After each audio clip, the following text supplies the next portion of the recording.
दोस्तों आज के इंपॉर्टेंट वीडियो शुरू करने से पहले हम आपसे एक सवाल पूछना चाहेंगे। सवाल ये है कि आज से सालों पहले पाक के दोस्त तुर्की ने रूस से कई advance S-400 air defence system खरीदे थे, जिसका इस्तेमाल तुर्की ने आज तक एक भी बार नहीं किया। और अब खबर ये है कि जल्द ही यही S-400 air defence system Bharat को चिपकाए जा सकते हैं। अब सवाल ये है कि तुर्की के S-400 एयर डिफेंस सिस्टम या तो सीधे तुर्की से भारत आएंगे या फिर इन्हें रूस भेजा जाएगा। रूस के अंदर इनकी प्रॉपर चेकिंग होगी, इनकी मेंटेनेंस की जाएगी, देन इन्हें भारत भेजा जाएगा। तो सवाल ये है कि क्या भारत को तुर्की के ये रिटायर्ड या फिर कहा जाए unused air defence system Bharat को खरीदने चाहिए या फिर नहीं, या फिर भारत को डिस्काउंट लेना चाहिए। और इस पूरी रणनीति और कहानी के पीछे अमेरिका की एक बड़ी चाल है, वो भी डिस्कस करेंगे। दूसरी खबर भारतीय सेना से, जहां पर भारतीय सेना जल्द ही 120 किलोमीटर की रेंज वाली पिनाका खरीदने वाली है और इसमें बहुत सारे हथियार भारत खरीदेगा। इसके अलावा तीसरी खबर अडानी डिफेंस से है, जहां पर जल्द ही करीब 40,000 मेड इन इंडिया NG7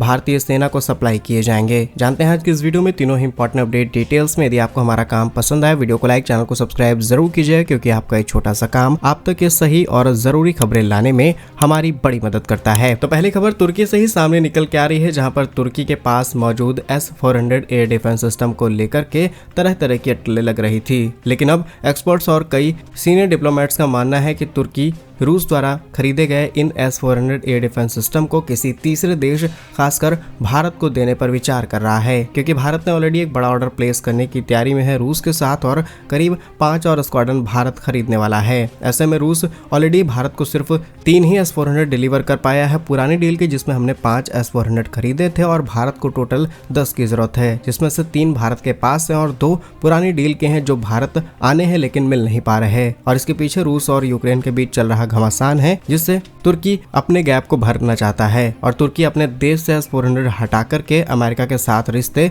किसी भी हालत में अच्छे करना चाहता है, क्योंकि वो अमेरिका के F-35 प्रोग्राम के साथ वापस लौट सके, उस प्रोग्राम के साथ जुड़ करके यूरोप के अंदर अपने आप को और ज्यादा मजबूत करने की तैयारी में है। क्योंकि तुर्की के आसपास भारत ने जिस तरीके की डिप्लोमेसी अपनानी शुरू की है, वो तुर्की को खल रही है। अगर आपको सिंपली बताया जाए तो तुर्की ने भारत के आसपास के देशों में, स्पेशली बांग्लादेश, पाक, मालदीव, श्रीलंका जैसे देशों को हथियार बेच करके अपने आप को यहाँ पर प्रेजेंट करने की कोशिश की है और भविष्य में पाक का साथ देने के लिए चारों तरफ से भारत पर निगरानी रखी जा सके, भारत पर दबाव बनाया जा सके, कुछ इस तरीके के काम किए हैं। क्या था, जब तुर्की ने इस तरीके की चाल भारत के पड़ोसी देशों में चली तो भारत भी तुर्की के पड़ोसी देशों में पहुंच गया। भारत के प्रधानमंत्री साइप्रस पहुंचते हैं, ग्रीस यात्रा की जाती है और इन दोनों देशों के साथ हमारी मिलिट्री एक्सरसाइज शुरू हो चुकी है। भविष्य में और ज्यादा हथियार हम इन्हें बेचेंगे, तो ये बात तुर्की को खल गई। अब तुर्की को चाहिए आधुनिक हथियार, जिसके लिए उसे अमेरिका की शरण में जाना पड़ रहा है और उसके लिए इन्हें चाहिए F-35। वैसे तो तुर्की अपना खुद का कान नाम का एक 5th जनरेशन फाइटर जेट तैयार कर रहा है, लेकिन उसमें भी अमेरिकी इंजन इस्तेमाल हो रहे थे और अमेरिका ने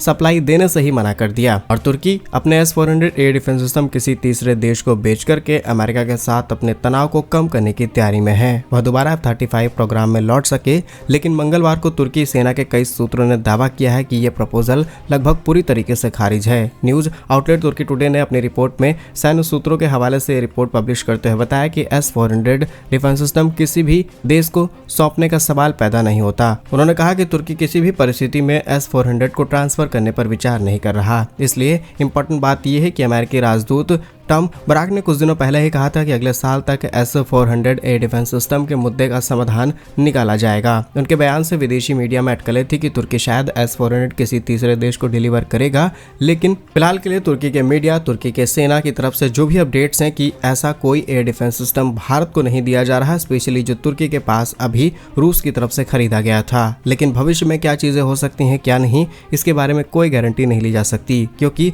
कॉन्ट्रडिक्शन इस बात पर हो रहा है कि अमेरिकी राजदूत का कहना है कि समाधान निकल चुका है और तुर्की का कहना है कि हम किसी तीसरे देश को नहीं दे रहे और रूस अपने ये S-400 वापस खरीदेगा नहीं, क्योंकि अच्छी खासी पेमेंट ये रिसीव करके बैठे हैं और भारत को जरूरत है और रूस हमें S-400 कहां से ला करके देगा, सवाल तो यहाँ पर भी पैदा होता है। अगर ये पूरा मामला विस्तार से जाना जाए तो 2017 में तुर्की ने रूस से S-400 एयर डिफेंस सिस्टम खरीदे थे। 2019 में इनके पहले कंसाइनमेंट तुर्की पहुंच गए और इसकी वजह से तुर्की और अमेरिका के बीच रिश्तों में खटास आ गई, काटसा जैसे पड़े एक्ट लग गए और नाटो की सदस्यता पर भी कई सवाल खड़े हो गए थे। और वहीं कई रिपोर्ट्स तो ये तक दावा कर रही थी आगे चल के कि S-400A डिफेंस सिस्टम रूस की बजाय अमेरिका भेजे जा सकते हैं, और ये बात बिल्कुल साफ शब्दों में झूठ लगती है। अगर ऐसा हो जाता है तो पूरी दुनिया में एक नया युद्ध छिड़ सकता है इस नई डील की वजह से। फिलहाल ओवरऑल बात यह है कि तुर्की ने साफ कर दिया है कि ऐसा कोई भी ट्रांसफर नहीं किया जा रहा है भारत को, लेकिन जो सवाल पैदा हो रहे हैं इसके जवाब आखिर देने होंगे या फिर रूस को जिम्मेदारी उठानी होगी कि जो भारत ने ऑर्डर प्लेस करने वाला है आप इसकी सप्लाई चेन कैसे पूरी करेंगे, और भारत के जो पुराने 2 S-400 भारत को नहीं मिले हैं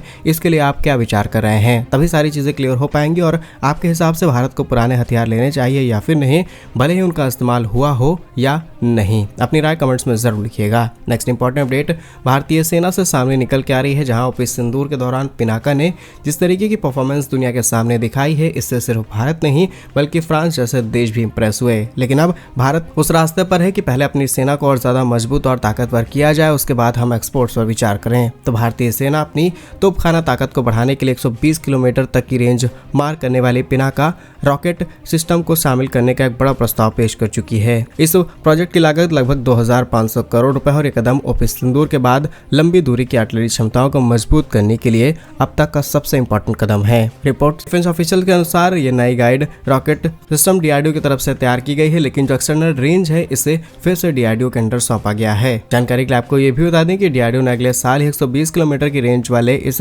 सिस्टम के एडवांस टेस्ट कंप्लीट कर लिए थे, जल्द ही और परीक्षण किए जाएंगे और ये तक कहा जा रहा है कि नेक्स्ट फाइनेंशियल ईयर में इसके सफल परीक्षण के बाद इन्हें सेना में शामिल कर दिया जाएगा। भारत के इस हथियार की अच्छी बात यह है कि किसी भी लॉन्चर से इसे लॉन्च करना आसान है। खासियत यह है कि नई 120 किलोमीटर की रेंज वाले रॉकेट को मौजूदा पिनाका लॉन्चर से ही दागा जा सकता है। फिलहाल ये लॉन्चर्स 40 किलोमीटर से 75 किलोमीटर की दूरी की रेंज वाले रॉकेट चला सकते हैं, लेकिन नए लॉन्चर्स खरीदने की जरूरत नहीं पड़ेगी क्योंकि इन्हीं से 120 किलोमीटर की रेंज वाले हथियारों को लॉन्च करना आसान होगा। Pinaka system multi barrel rocket launcher जो कि 44 सेकंड के अंदर 12 रॉकेट दागता है और तेज रिएक्शन के साथ दुश्मन के ठिकानों को, दुश्मन के किसी भी हथियार को पूरी तरीके से ध्वस्त करने की ताकत रखता है। इस साल की शुरुआत में रक्षा मंत्रालय ने पिनाका सिस्टम को और मजबूत करने के लिए 2 बड़े कॉन्ट्रैक्ट साइन किए हैं, जिसमें इकोनॉमिक एक्सप्लोजिव लिमिटेड के साथ और मॉनिशंस इंडिया लिमिटेड के साथ एरिया डिनाइल मॉनिशंस टाइप 1 और high explosive pre fragment HEPF MK1 rockets खरीद के लिए लगभग 10,147 करोड़ रुपए के कॉन्ट्रैक्ट्स